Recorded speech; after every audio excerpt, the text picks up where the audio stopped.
క్రిస్టియానిటీకి బుద్ధిజంకి చాలా వ్యత్యాసం ఉంటుంది, గమనించండి. Christianity always talks about eternity, మరణం తర్వాత జీవితం గురించి మాట్లాడుతుంది క్రిస్టియానిటీ. బుద్ధిజము మరణం తర్వాత జీవితం లేదంటది, ఈ లోకం మట్టుకే అంటది.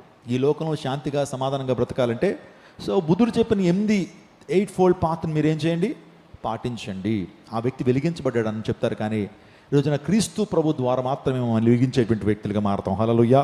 యేసు ప్రభు ఈ లోకానికి వచ్చి నేనే మార్గమును సత్యమును జీవమును నేనే వెలుగునని యేసుక్రీస్తు ప్రభు వారు మాట్లాడుతూ వచ్చారు. ఒక మాట నేను చెప్పనండి, దేవుడు నీకు తోడుగా ఉండాలి అంటే, దేవుడు నీ చెంత ఉండాలంటే, ఎంతకాలం అయితే నీ చేతిలో బోర, ఎంతకాలం అయితే నీ చేతిలో టార్చ్ ఉంటుందో నీ జీవితంలో ఆశీర్వాదం పొందుకునే ఉంటావో, నీ జీవితంలో అద్భుతాలు జరుగుతూనే ఉంటాయి. స్తోత్రం చెప్పడం. హల్లెలూయా. ఉందా?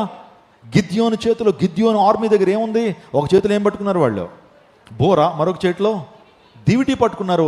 ఈ దివిటి బోర ఎవరైతే పట్టుకుంటారో వారి జీవితంలో విజయాన్ని సాధిస్తూనే ఉంటారు, విజయాన్ని పొందుతూనే ఉంటారు, వారి జీవితంలో సంతృప్తికరమైన జీవితాన్ని జీవిస్తాడు. ఎప్పుడైతే